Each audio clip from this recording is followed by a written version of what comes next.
guys. All right, good morning, everybody. If we could take this moment to silence our cell phones. We expect the governor here in the next 15 minutes or so. So silence cell phones if you don't mind. We're going to have this serve as our mic check for our press who did not get here for our first one. So if I could have a thumbs up from all press in the back to make sure we're go. Good. Okay, thank you. And there is a chance that the governor may be asking some questions towards the end. We'll leave that up to him. I just ask that anybody in attendance leave that for the members of our media to ask him any questions. But sit tight, maybe use this time to last minute bathroom break, and we're hoping to start in about 15 minutes. Thanks, guys.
Mic check, 1-2 for the live stream. Mic check, 1-2. Do your last minute mic checks, media. Give me a thumbs up if you guys are good over there. Everyone's good. Mic check, 1, 2, 3. Y'all all good? Okay, perfect. Thank you.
Good morning. Good morning. Okay. Well, good morning. It's great to be back in Pinellas County. We got a great announcement here today, and we're joined by our Commissioner of Education, Manny Diaz.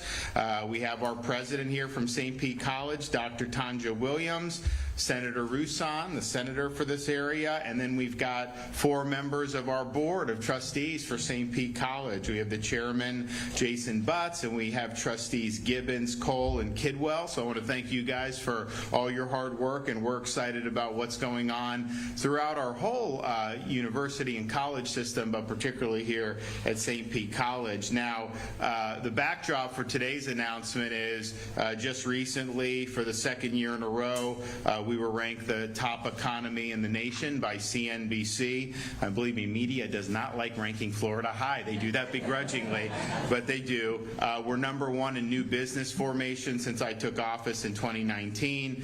We've been #1 in net in-migration for many, many years, particularly since I've been governor. We've added 220,000 jobs over the past year, and 6,000 of those have been manufacturing jobs. And since I've been governor, I think we're now over 100,000 manufacturing jobs that have been added in the state of Florida, and we'll talk more about that in a minute.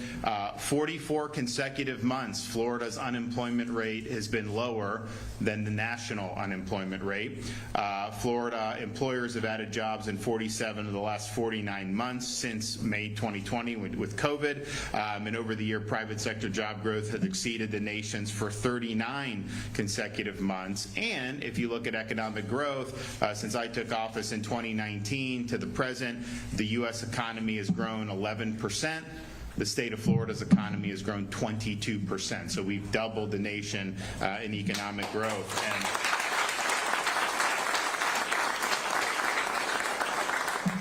And we've really been a big engine for the country. There's a lot of places that really have not fully even recovered from COVID, to be quite frank, in terms of what they're doing. Now, we're doing this in a way that's much different than what the federal government's doing. So we signed the budget in June, and it actually reduced spending year over year. That's not what's happening, of course, in Washington. So we had a reduction in spending, yet we had record funding for K through 12 education, record funding for teacher salary increases, of course our colleges and universities.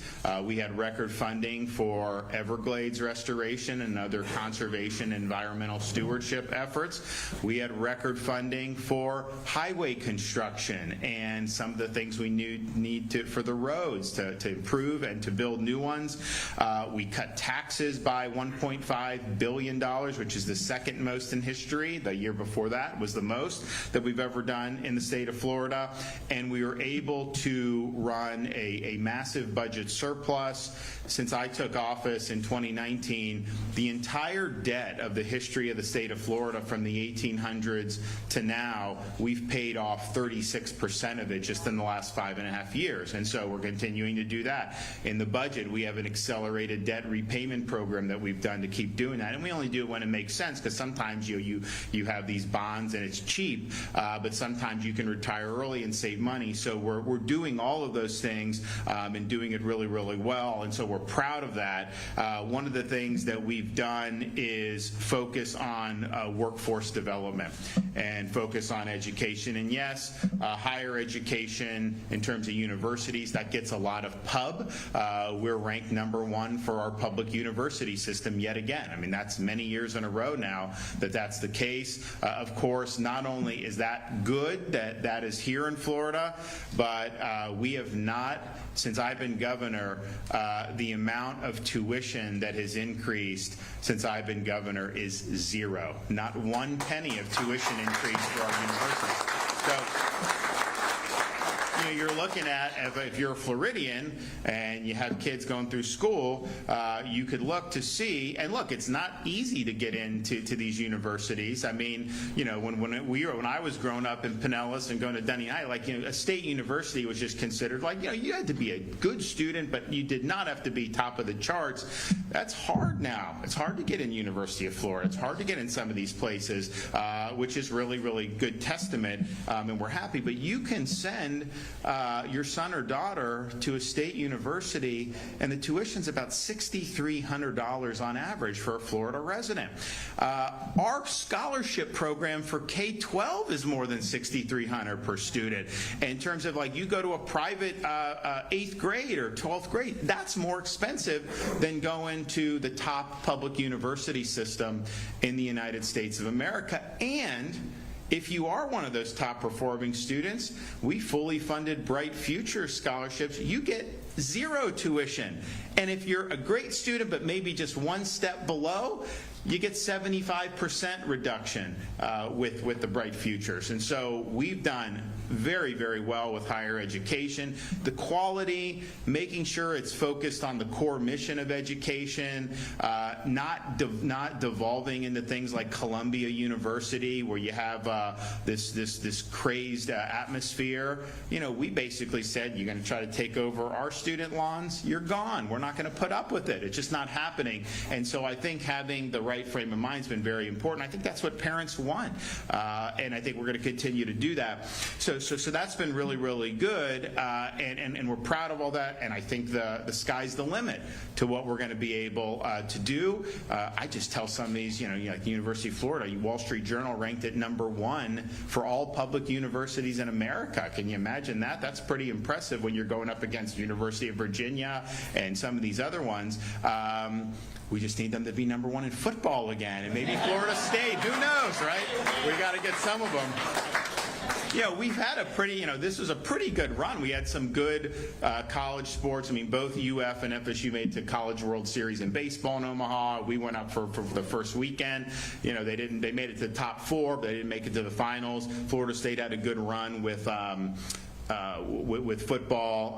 The Gators are in a very tough conference. I mean, there is no margin for error. The SEC, I am very happy that Nick Saban is enjoying retirement because he was tough to beat when he was at Alabama. So hopefully we'll start to see some things there. And we do need to get this name, image, and likeness and transfer portal straightened out because, look, I signed one of the first NIL bills. I mean, my view was if they're selling your jersey with your name on it and they're making money off you, you have a right to do this. As America. How come someone could be in the band and they could do a YouTube channel, make money, but just because you're an athlete you can't? So that was the right direction to go. But now I think what's happened with this transfer portal, it's almost like yearly free agency. You play for one team, then you go and say, well, I can make more money here or that. So I think there needs to be a framework in place, and I've talked to some other governors about maybe we can kind of come together on some things. I don't think Congress is ever going to address this. They can't address anything. So,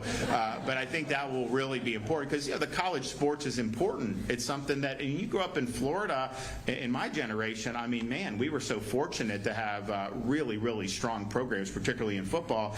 So we want to do that. So all that being said, is we're proud of our public university system. But as much as we've put emphasis on that, there's way more ways to be successful than to just go to one 4-year brick and ivy university and get a degree. That's one way you could be successful. it's also one ways that people have gone deep into debt in other parts of the country.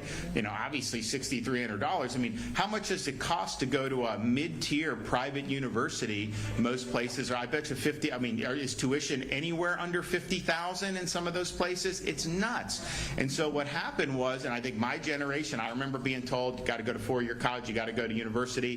There's a lot of students that went down that road, went deep into debt. Some of them didn't even graduate and don't have a degree. Others have a degree in things that aren't exactly lighting the world on fire. And so now they're in a situation where it's been very, very difficult. And this whole student loan stuff, first of all, Biden doesn't have the authority to do what he's doing. I mean, you can't just put that burden on the taxpayer through executive fiat. And if you have somebody that decided not to go take out loans and go to college, maybe they're driving a truck or they're doing something else, they're going to be on the hook, for someone that got a degree in British art. I mean, it just doesn't make sense.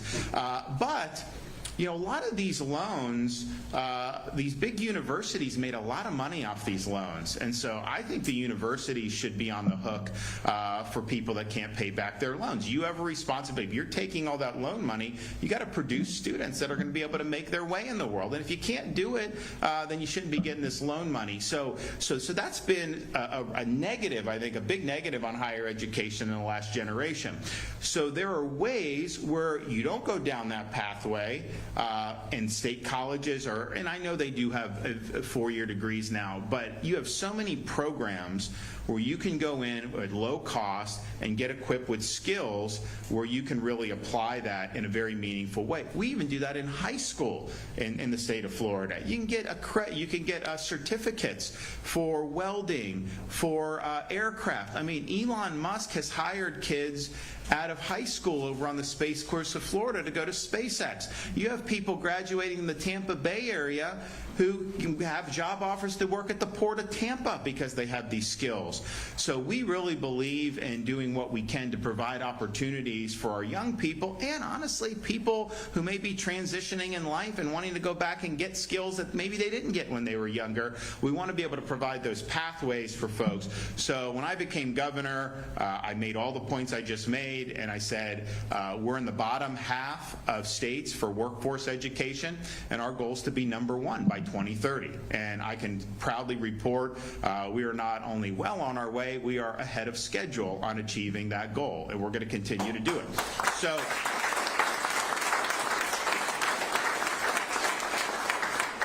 what type of skill? And there's different. I mean, you have folks who, you talk about these manufacturing jobs.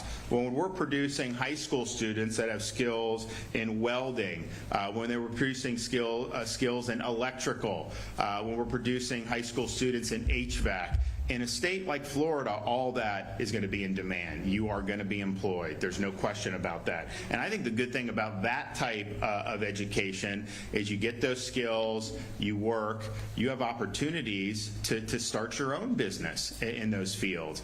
I mean, our state is not getting less populated. We have more and more people coming. I am not recruiting anybody because, I mean, we've got a lot of people and there's positives, but then there's other things. But it's like it's a free country and people are voting with their feet, so they're doing it. Well, guess what?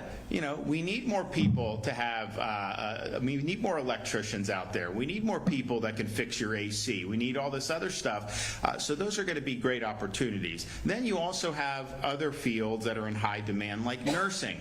So we've put huge amounts of money into various nursing programs. In fact, I think, it's funny how this works with the budget. I started talking about nursing, especially during, like, when COVID hit, you saw all these problems. Nurses were like hired guns, basically, sending around the country. The hospitals were paying huge amounts, I mean, like ungodly sums of money. You literally could be working at a hospital, making a certain amount of money, go to work for a private nursing firm, end up doing the same job you were doing anyways at like 2 to 3 times as much. So clearly, that's going to be something that's attractive to them, but it put a crunch on the system because people are fighting. So it's like, we need to provide more. So So we've done all this stuff. I mean, we've done 150 million.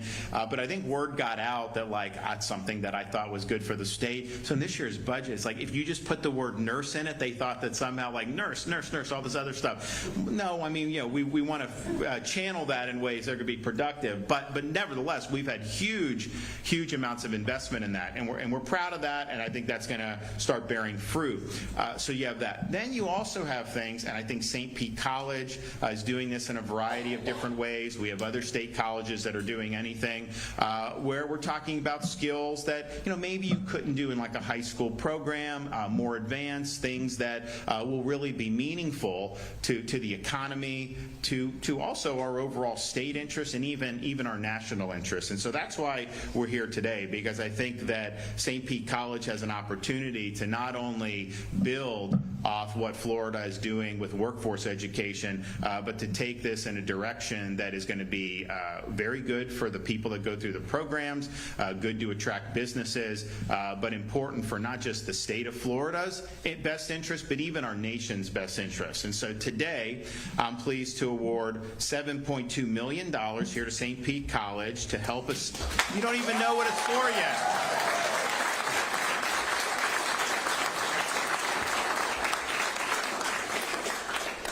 Gets better. $7.2 million to St. Petersburg College to establish the Semiconductor Artificial Intelligence and Machine Learning Training for Technicians Smart Tech 4.0 Lab. So this is $3.2 million through the Job Growth Grant Fund, $4 million through the Department of Education's Workforce Development Capitalization Grant Program. This will be enough money to purchase equipment, hire personnel, build facilities, and produce training materials. Now, semiconductors have become the lifeblood of the modern economy, for good and for ill. I mean, look, I think these kids on these phones has gotten way too much. I think it's been great that when we did the Teachers' Bill of Rights last year, we said teachers have a right to teach in a cell phone-free classroom for kids actually at least trying to pay attention, or at least having to fake it rather than be buried in their phones the whole time. It's not good. So, but this technology is everywhere. The semiconductors are a lifeblood of this. So much of it comes from overseas. I know that they tried to do something in the federal government with this chips. I think it's been a bust so far. I think there's all these ridiculous requirements that companies are saying that they don't want to be a part of it. So we're trying to do this in a way that is providing trained workforce, and I think that'll be a good incentive to bring some capital to Florida to do this. But this is very high skill, very high tech industry for our state. We have invested hundreds of millions of dollars into growing these various sectors in our state, and some of it is through workforce programs, some of it is for things. I mean, we have the biggest supercomputer at University of Florida. We got it from one of the founders of NVIDIA, came and donated that, and that was a couple years ago. NVIDIA's stock's gone up a lot since then, so he probably has more he could give, but you see that. So we want to do that. This is a national security issue. If you look at the geopolitics, particularly of the Far East, you look at the U.S. posture, I would say inadequate posture in the Far East vis-a-vis China. Taiwan is the #1 producer of that in terms of supplying our economy. I think you could deter China from eventually attacking Taiwan. I don't know whether that's going to happen on this trajectory, but the bottom line is there's a lot of uncertainty with respect to this, and this has the opportunity, if those chips aren't being produced, to really crash the economy. So this is something that, yes, the jobs will be good. Yes, we have opportunity for business development, but we need to do this stuff here in the United States. It's very, very important that we do. So we're proud to have leaned in on this. I think we've done smart investments throughout the state in ways that other states just simply have not. Now, we do part of this is the Job Growth Grant Fund, the $3.2 million. That's a fund that the legislature appropriates for the governor, and basically we solicit people that have proposals, and it's either workforce development or infrastructure, of course, all leading to economic development and job growth. So we've been able to do this across a wide variety of areas. We've done things like beef up the commercial driver's licenses opportunities, produce truck drivers. We were doing, I think, 600 truck drivers a year when I became governor. Now we're doing, I think it's like 3,500 a year that we're doing it. I mean, that's supply chain, logistics, things that are really important. Those are also six-figure jobs usually right out of training in many instances. So we've done that. We've done things like there may be an industrial park somewhere and they don't have connectivity to the main highways, and we'll build a road or we'll do something to expand an airport. And these things have been very, very beneficial. So that's part of it. The $4 million through the Department of Education's Workforce Development Capitalization Grant Program. This is a really, really significant program. So this program gives grants to school districts and to state colleges to create or expand career and technical education programs. And so we did it, started it last year. We've awarded over $100 million to support the creation or expansion of 266 CTE programs in industry, including semiconductors, manufacturing, agriculture, and cybersecurity. And of the $100 million that we've done since the program's inception, more than $49 million have funded semiconductor and advanced manufacturing training programs. So we're focusing, I think, where we need to be focused on, the things that are going to provide the most return on the investment. And the funds awarded through this grant program must be used for CTE programs that also support secondary education CTE programs. So that means here at St. Pete College that getting these funds means they're going to expand dual enrollment opportunities for our high school students. So you're going to St. Pete High. You could have had like Kidwell back in the day. Could be you go to St. Pete. He could be going here to St. Pete College and participating in an AI training.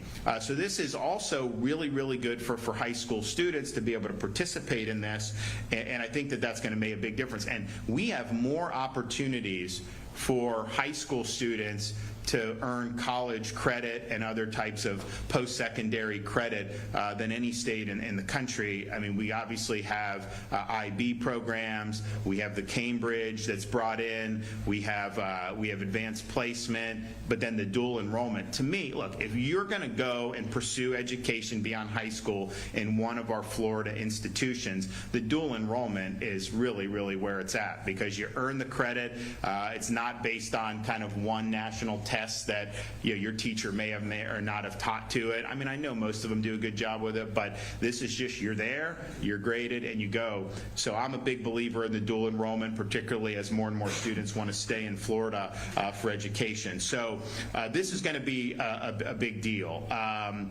This new lab is going to help fortify our standing as the #1 state for talent development in the nation. We're currently #1 for talent development, and that was not true 20 years ago. So we're proud of that. It's also going to be able to teach students really significant and applicable skills that they will immediately be able to use upon graduation. And it's interesting with the economy. Florida's obviously outperformed the nation, by leaps and bounds.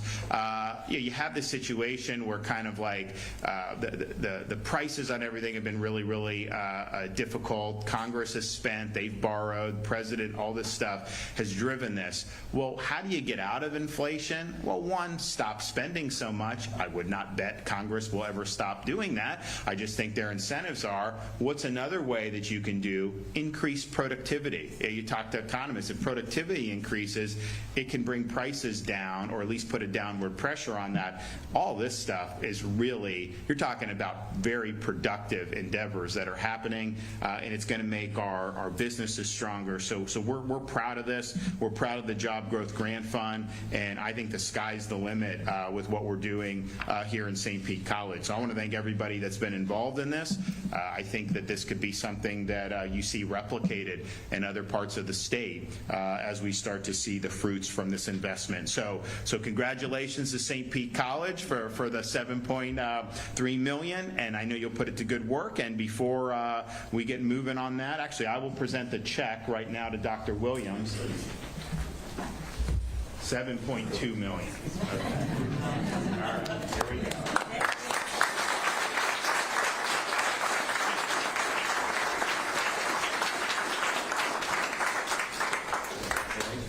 So much. Come on up.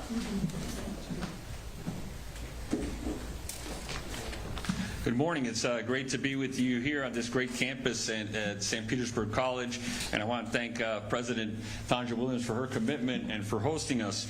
I want to thank the governor for his commitment to career technical education and to our workforce, because as he often says, education is not one size fits all, and we are going to provide a choice in Florida regardless of what level, whether you're in first grade or you're going to try to go into the workforce.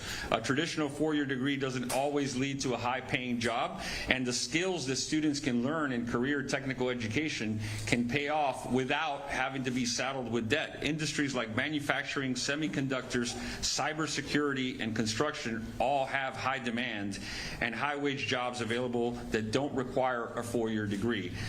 This is why our governor has set a goal for Florida to be #1 in workforce by 2030, a goal that I fully expect us to meet and surpass. And I know and I'm thankful that President Tanja Williams and her colleagues in the state college system, along with our school districts, are heavily involved and committed to make sure we meet that goal.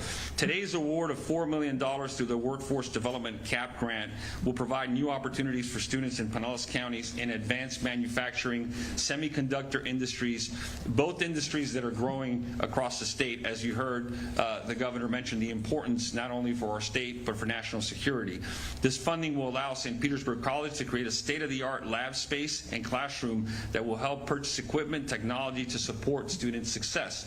Through these new programs, students will be able to earn industry certifications in robotics, manufacturing operations, and network systems, which will support careers as electrical engineers, industrial engineers, and semiconductor processing technicians, while all saving money, not being saddled with debt, and being right here in our state college system. The Workforce Development CAP grant program does more than just provide more dual enrollment opportunities for high school students. This program helps catalyze the future of career and technical education and our workforce right here in the state. Not only can state colleges apply for funds through Workforce Development CAP incentive grant, but also districts can utilize these funds to expand secondary CTE opportunities that allows us, and this is a conversation that I was having earlier with President Williams and the trustees, is having the ability to reach these students early and get them a pathway where they understand where they're going. And one thing that it does, it creates hope, because sometimes students are being pushed towards college or university and that's not what they had in mind, and they lose the incentive. But providing these opportunities and they see the light at the end of the tunnel, especially right here in this community where we are, I know it's important to you, Senator Roussan, as well. We can provide that opportunity, and these students can leave high school with tangible skills and, again, debt-free. Last year we awarded $100 million through the Workforce Development CAP grant, awarding funds to 50 schools, school districts, and 14 state colleges. These awards will led to the creation and expansion of 266 programs across the state.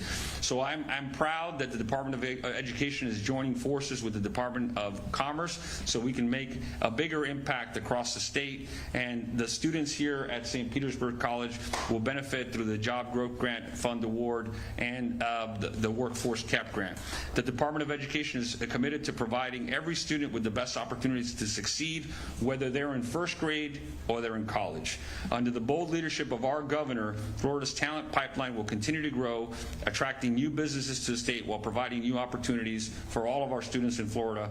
I'm proud to continue to work with our school districts and state colleges to grow our CTE programs and opportunity even further for our students and the state of Florida. Thank you very much.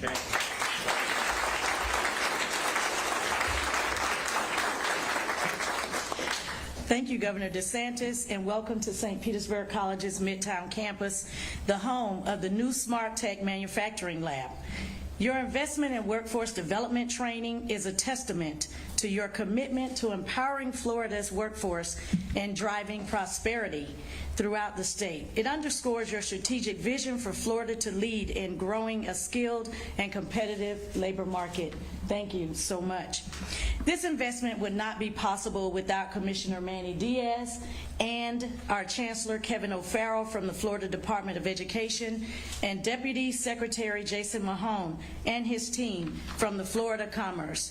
We're very grateful to this overwhelming support for SPC's new Smart Tech initiative.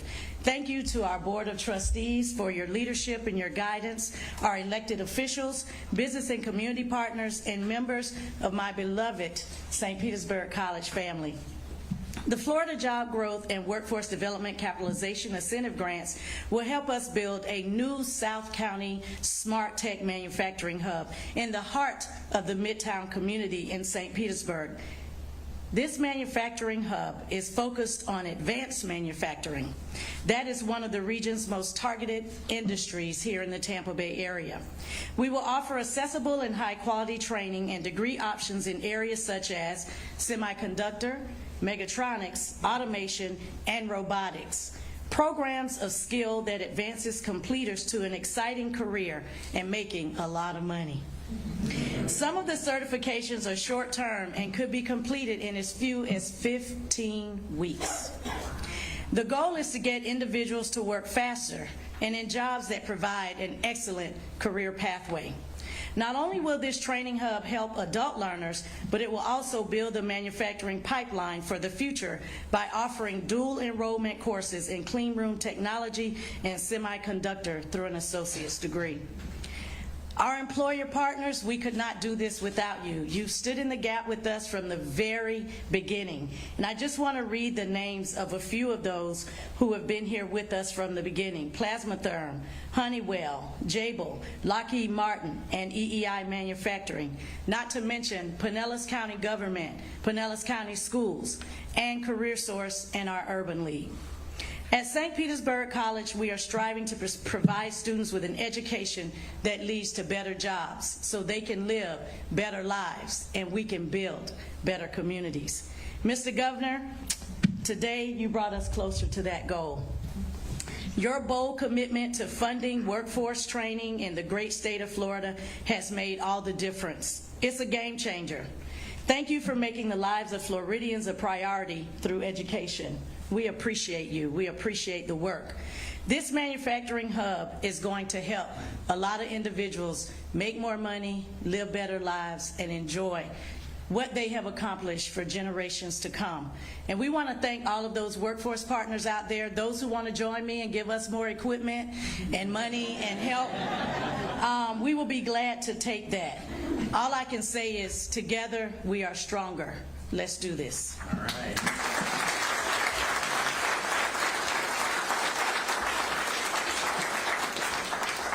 Well, it's exciting because I think this is just one little data point in a larger story about how Florida's economy is really has a lot of avenues that you're going to continue to see growth. We have seen growth. I mean, it used to be we were basically agriculture and tourism and very little other than that. And then that's changed over the years, but particularly in the last 5 years, particularly since I've been governor, we're now seeing financial services this is a huge thing in Florida. You've got a lot of these people have moved from New York to Miami to West Palm and in other parts of the state, but that's been a major migration, and I think you're going to continue to see that happening. Of course, things like tourism are better than ever.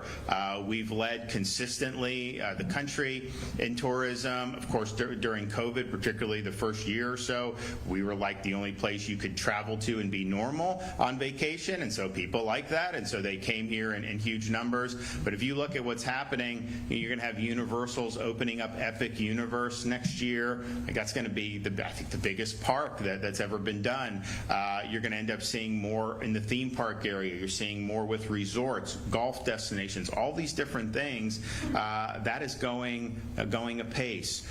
This semiconductor If you look at what we've done in Central Florida, if you look at what we're doing here, University of Florida, all this, we are in much better position here than we've ever been, not even close, and you're seeing the private sector respond to that. Of course, military and aerospace has been huge. I mean, we've always had a pretty good military footprint. I think that's continued to do well. You see that in different pockets of the state, but the space on the Space Coast is been, I mean, from where we were 15 years ago, that was dead.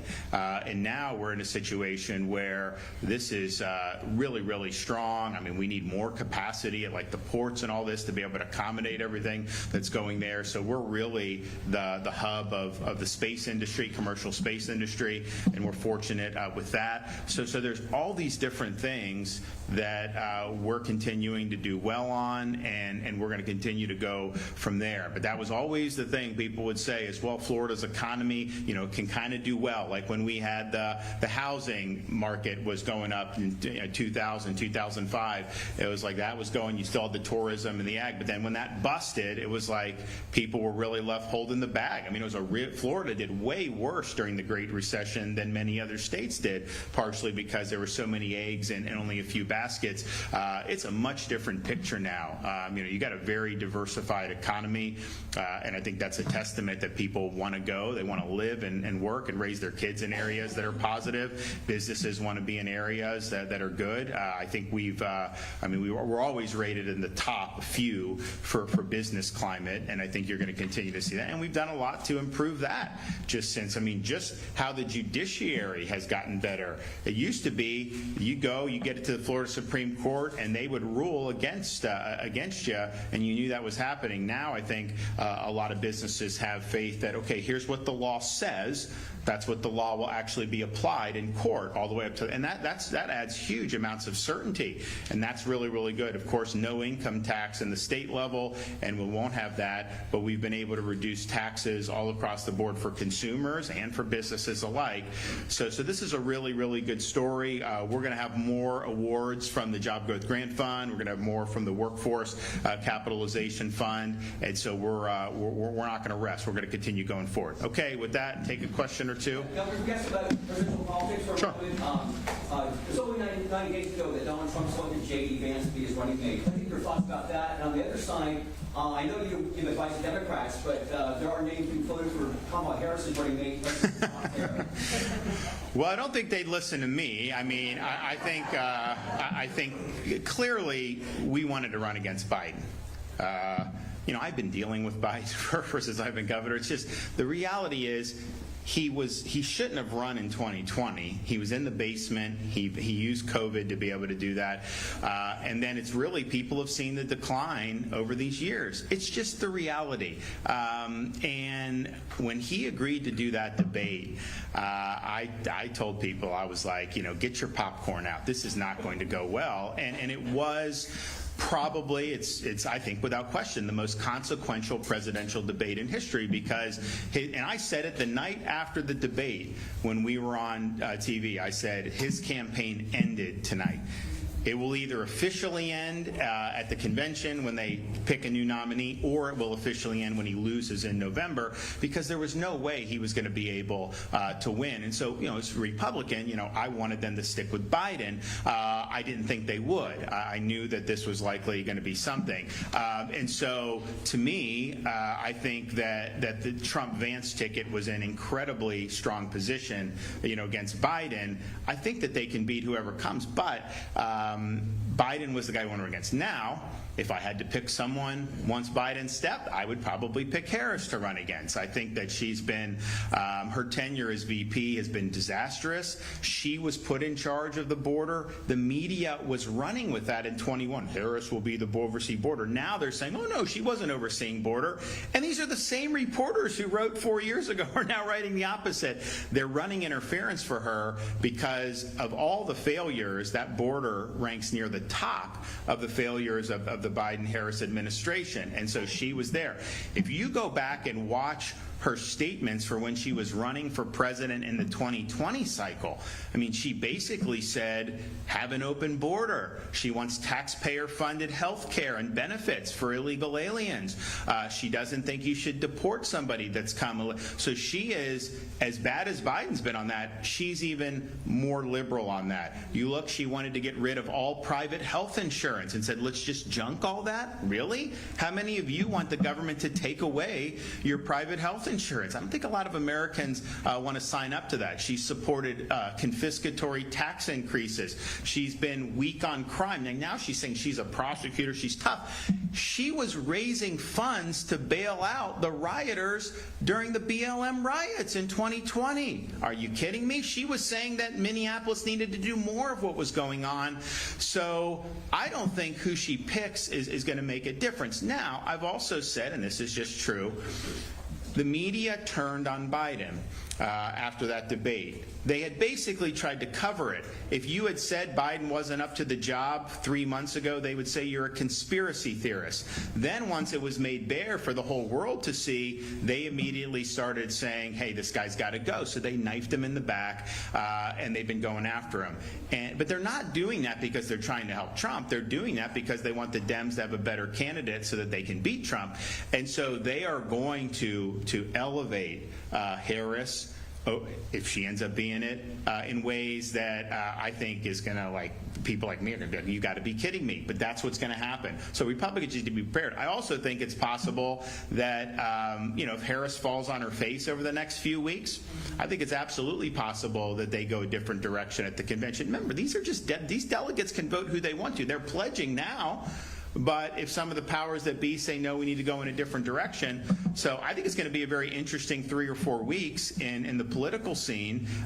We preferred to run against Biden. I think that was clear because the majority of the, I think by before he dropped out, I think it was like 85% of the public thought that he was not equipped to serve for 4 more years as president. I mean, I don't see how you can win an election if that's the case. And partisanship aside, because I disagree with Biden on his policies, the reality is if someone that was performing at Biden's cognitive level came to me as governor and was applying to be appointed to like a mosquito control board, I would say no. I would say no. You're just not, like, I'm going to go somewhere else. Like, and that's just the reality. So that's what they were facing.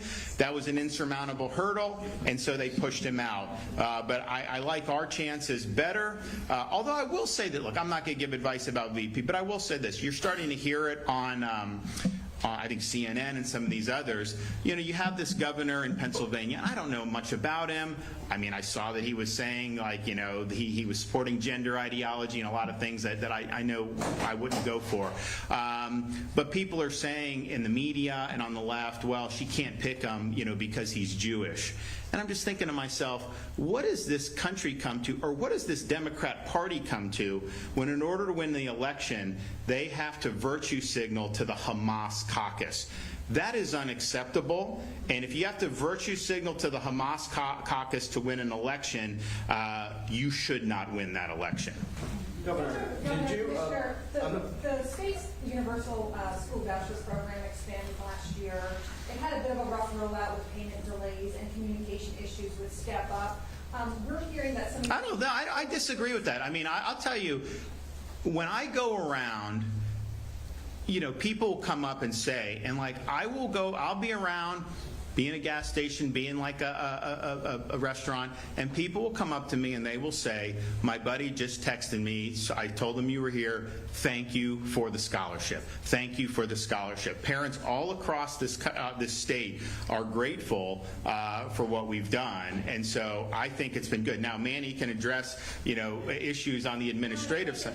Right, and for, please, we're hearing from both sides that, yes, parents and providers have said that this has been a successful program, but some schools are not getting paid on time, and communication issues would Step Up. And so I'm curious why these problems persist, and what is the state doing about it that's beyond deadline legislation that lawmakers passed this session, recognizing and acknowledging the payment delays. Do you want to take? Yeah, so first of all, the bill passed at the end of session, was signed by the governor, and there had to be an implementation.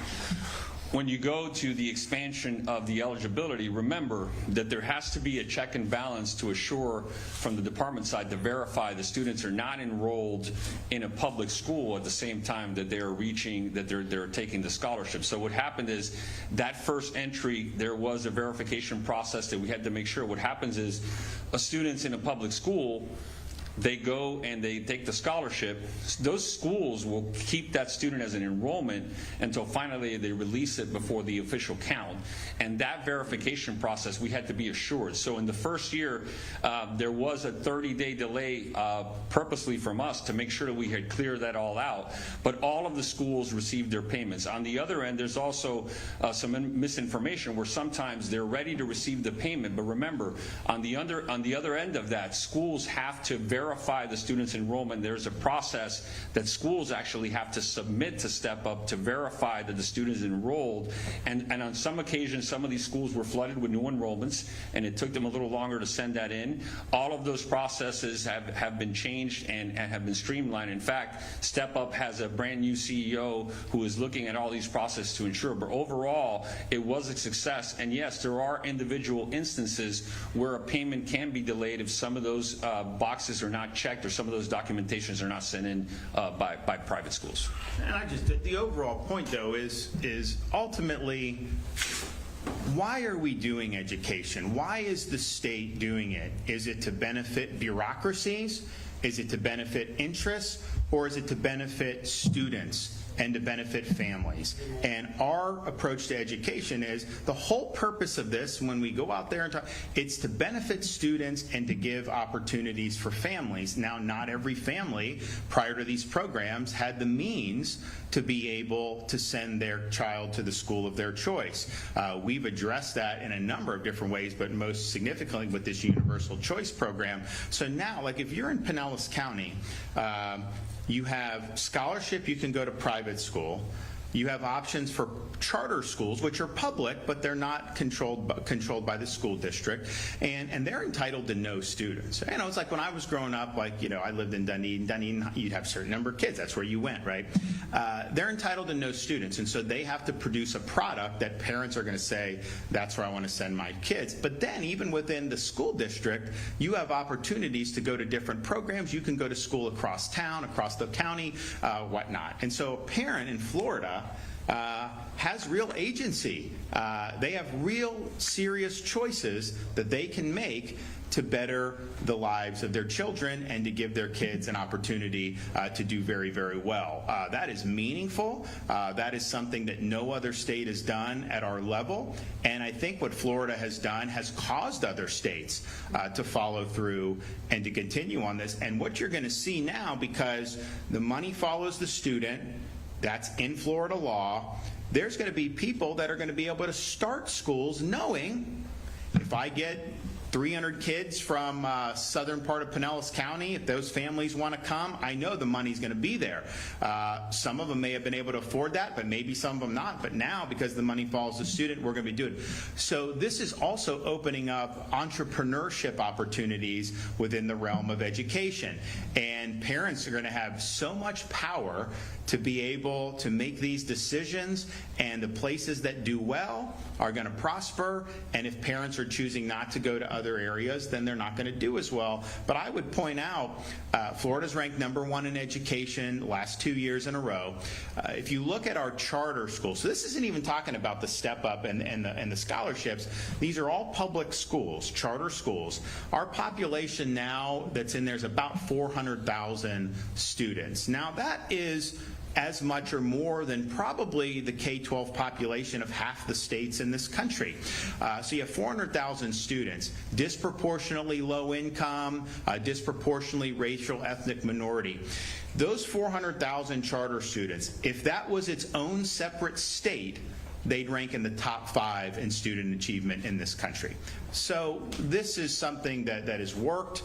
We would not be where we are without this, and I think Manny's handling all. I think they're working through all that. But let's look at the big issue here is that we have led in ways that have empowered parents like no other state, that have given kids opportunities that they would have never had in most other states and would not have even had in Florida in the past. And that is a success story.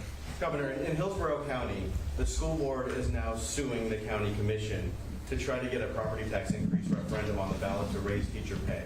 I'm just curious if you've been following the situation. You do not need to raise anybody's taxes. Why are you trying to raise property taxes in the midst of some of the worst inflation we've seen in the modern history of this country? You need to be able to manage the budget. How come we're not raising taxes at the state level? How come we're cutting taxes? And oh, by the way, this year's budget, we have $1.25 billion, a categorical, it can only be used to increase teacher salaries. That's the only thing it could be used for. But then we also had a massive increase in the base student allocation, so that money goes to the districts. Hillsborough can take a lot of that money and raise teacher salaries. So we've done so much at the state level that I think if they manage properly, they're going to be able to do their part at the local level. But demanding tax increases is absolutely not the way to go. And I think that you're going to see some changes probably in this election on the school board, because I think taxpayers are sick of it. You know, why don't you manage things better rather than trying to come and jack up people's taxes? It's just not the right thing to do. So.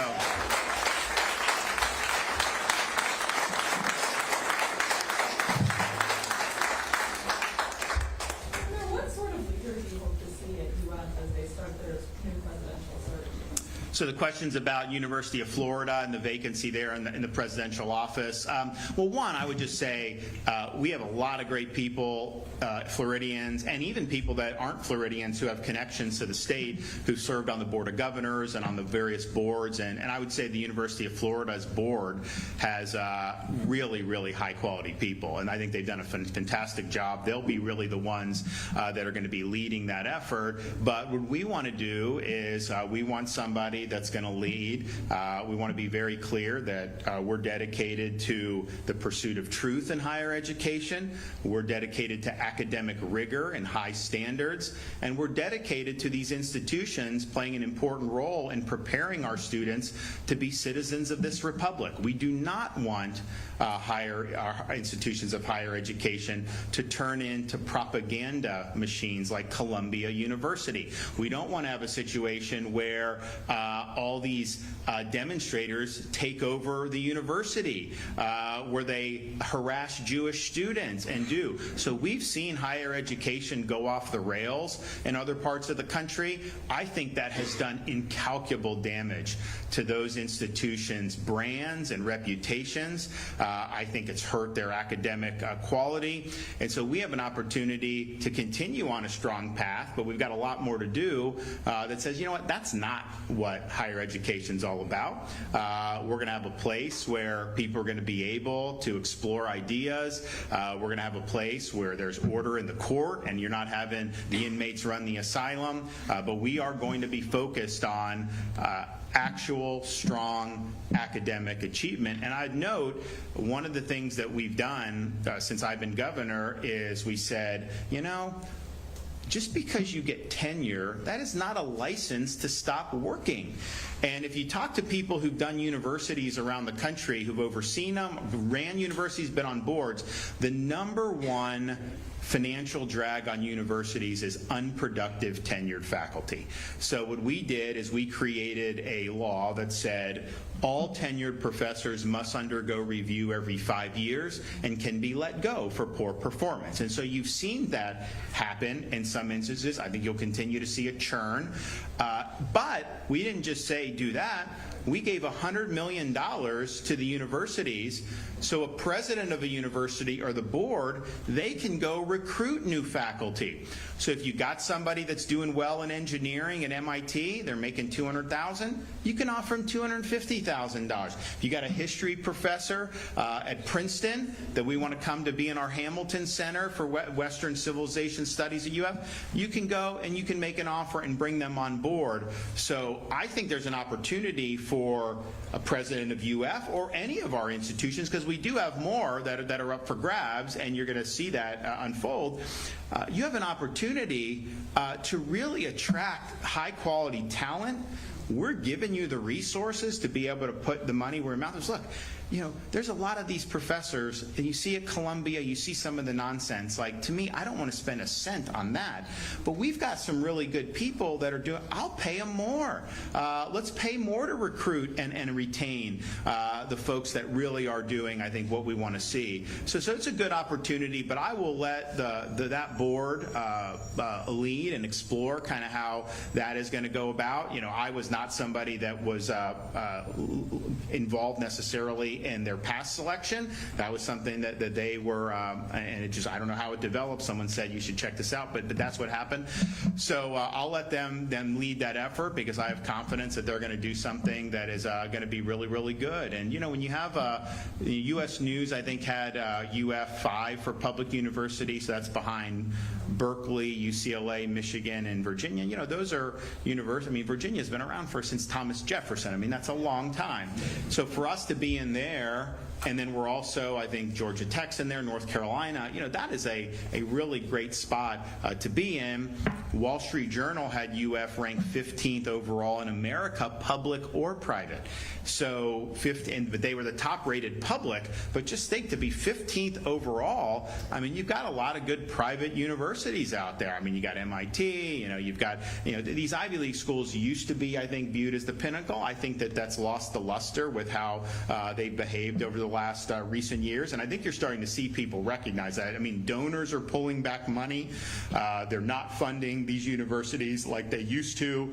You're seeing some people in, like, you know, high echelons of society that would have opportunity to send their kids wherever they want, now balking at sending them to some of these. And that was not, even 10 years ago, when you could see some of the negative trends in academia, you were not seeing people actually doing that. Now you're starting to see that. So I just think it creates an opportunity, not just at UF, but all around the state. I mean, University of South Florida is one of the top 50 public universities in this country, year in, year out. It's ranked there. Florida State is one of the top 15 universities, public universities. That was not true if you go back 20, 25 years ago. So we've got good momentum. You know, FIU down in Miami, we created something called the Adam Smith Center for Economic Freedom.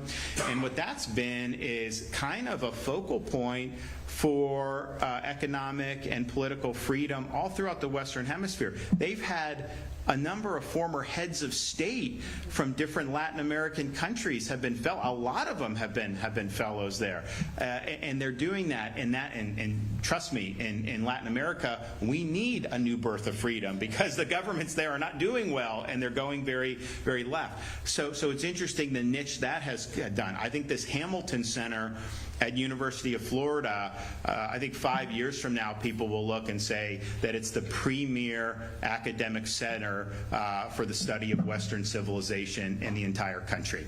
And that's going to be something that's going to be really, really meaningful. What happened to data breach? What is the state doing about that? I'll go. You already asked. Let me go there. I'm going to ask about the sheriff of Osceola. They have accusations he had been admitted to court because supposedly he shared pictures of Madeleine Soto's body. What do you think about that?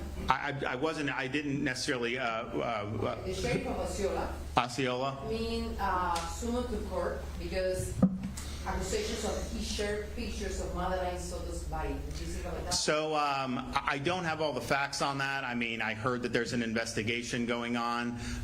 We'll see kind of how all that shakes out. You know, I will just say this, just generally. I spoke at the sheriff's conference yesterday. We've got a lot of really good sheriffs in this state, and we're fortunate. You know, I was there with Grady Judd from Polk County. You know, it's like, I mean, I could be in like, you know, I was in the Republican National Convention in Wisconsin. I had Wisconsin people asking me about Grady Judd.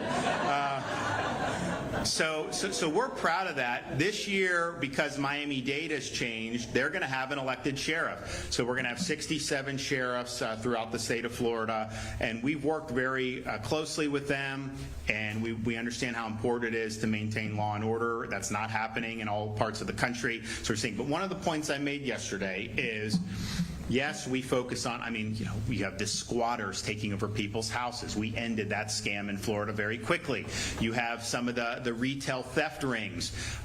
We cracked down on that. They had a ring in New York. I think a lot of people were here illegally who were in that ring, and they're stealing all this stuff, they're selling stuff, and then they're vacationing in Florida.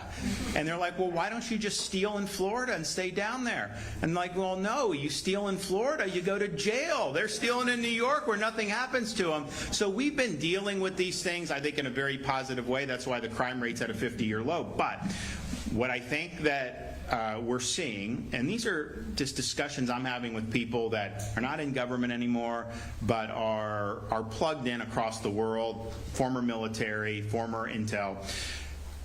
The Afghanistan withdrawal, you left massive amounts of equipment. Obviously, you abandoned the field to the Taliban. I think the view of Biden was, well, the Taliban is moderate, but what you're seeing is, the terror training camps are back. And, you could say, well, that's on the other side of the world. How does that affect us? Well, it affects us because we have an open border. Like, yes, if they couldn't get to our country, then maybe it wouldn't. I don't know. I still think there's ways they could do damage. But you have an open border.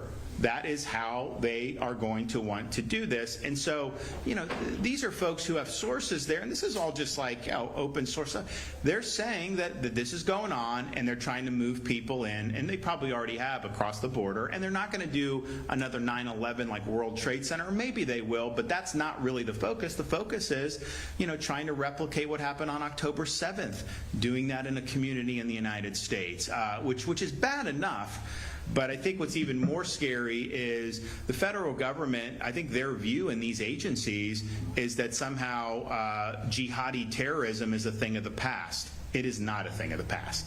And their view is, well, we've got other things. If you ask them, what is their biggest fear of terrorism, I think they'd say it's white people, believe it or not. I don't think they would say it's jihadi terrorism. So this is not the agencies of September 12th, 2001, and after that, where that was like the primary focus. So what they're telling people is, if there's potential terrorist activity, it's really more of a local issue. Well, the problem with that is, sheriffs are not getting intelligence briefings about what's going on at the border across the border. We're not at the state level plugged in like the FBI or the agency or some of these other areas. And it even got to the point where, someone registered a complaint saying, hey, this is suspicious, and the response from DHS was, well, talk to your local authorities. And they said, well, who? And they're like, your local division of emergency management. Let me tell you, we're proud of our emergency management team at the local and state level. There's no other state you don't want to be in a hurricane, but if you do, you want Florida responding, and they do great, and they do great across a whole host of things. We rescue people from Israel, we rescue people from Haiti, we do all that. But those agencies are not counterterrorism agencies. That is just not their function. So if the feds are abandoning the field, that is going to lead to more soft targets being available throughout this country. And I just told the sheriffs, I was like, look, this may just be something that we're going to have to build up and be ready to counteract, because I don't think, it's funny, I said, I think last fall, I was like, terrorists have come across the border. And first of all, DHS has said that there are hundreds of people on the terror watch list who they've caught coming across the border, not just who they've caught.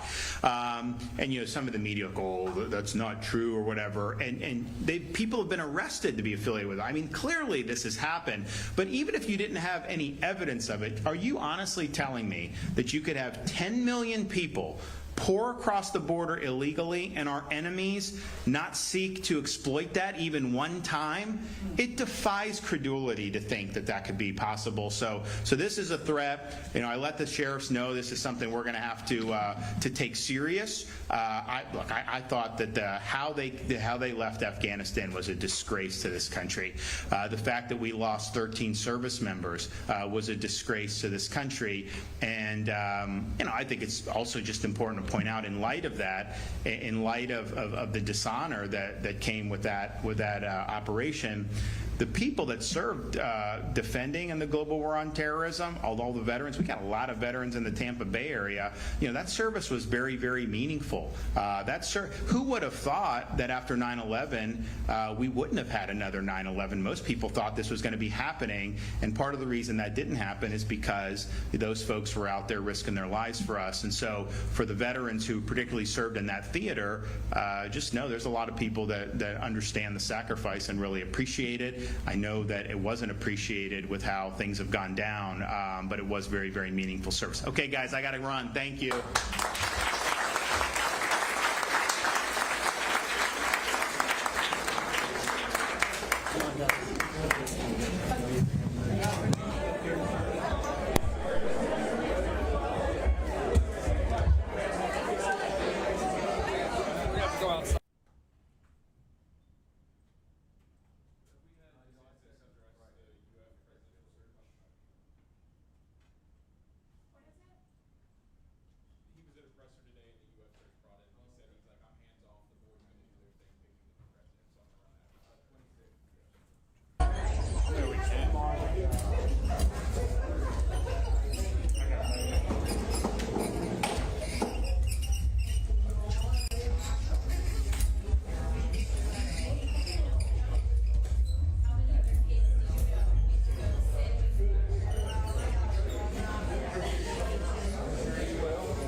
I can hear. Take this package first that we were planning and then come out to you if you guys are available. Yeah, we're available. Mesmer's here. What's wrong? Nothing. We're good. Are you gonna be ready in like 2 minutes or so? Yeah. We'll be ready in 15 seconds. We're here. We're ready. Real quick. Allow me in. You'll find a bevy of different kinds of programming happening throughout. Are you guys gonna be okay in 2 minutes? Yep. Yeah, we said yes. Yeah. Which one? Okay, I don't know that I have your audio yet. You should. You should have our audio. Lisa heard us. Talk. Check. 1, 2, 3, 4, 5, 6, 7, 8, 9, 10.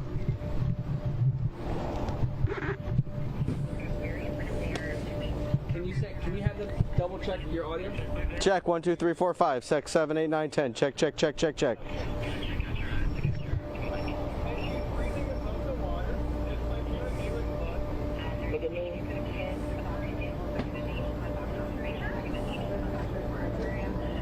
Okay, well, this continues the state's focus on technical college, expanding the workforce with. Off the wall. Yeah. Gotta be live. Well, this is another. My other phone. This continues the governor's focus on technical colleges, technical education, expanding programs that will place students right into jobs when they graduate. This is now. Technology. See ya. Artificial intelligence. The governor announced a $7.2 million grant to St. Pete College. The money will be used to launch a new smart tech manufacturing training hub connected to the college in the southern part of Pinellas.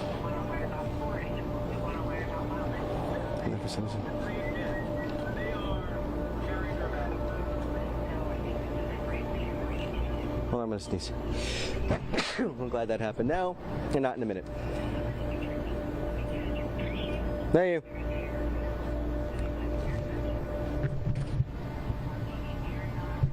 What are we in a package? Yeah.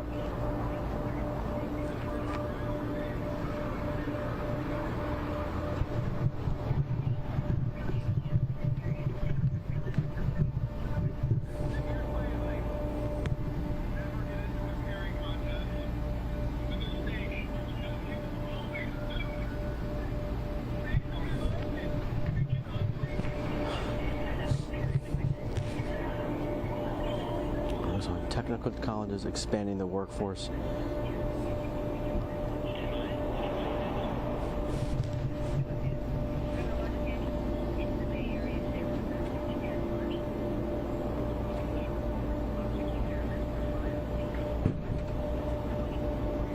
Well, this is another announcement from the governor that focuses really, Linda, on technical colleges, on technical programs that will place students right into the workforce right after they graduate. And this announcement was focused almost entirely on technology and artificial intelligence. The governor announced a $7.2 million grant to St. Pete College. The money will be used to launch a new smart tech manufacturing lab hub connected to the college in the southern part of Pinellas County. In that facility, students will be able to focus on jobs in fields like robotics and AI manufacturing. The governor also says these funds are specifically earmarked to establish tech courses in semiconductor artificial intelligence. Semiconductors are used in the manufacturing of various types of electronic devices. They're the key elements in the majority of electronic systems. DeSantis says this is the present and the future of the tech industry, and he says this will help keep jobs in these tech fields from being sent overseas.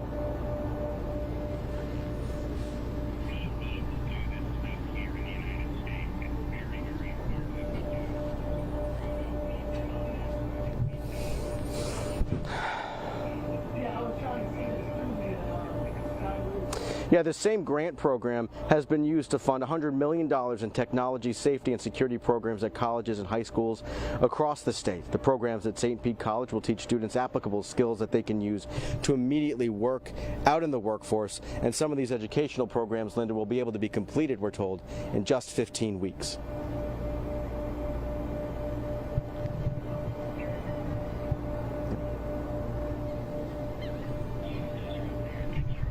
All right. I don't know if any of that made sense.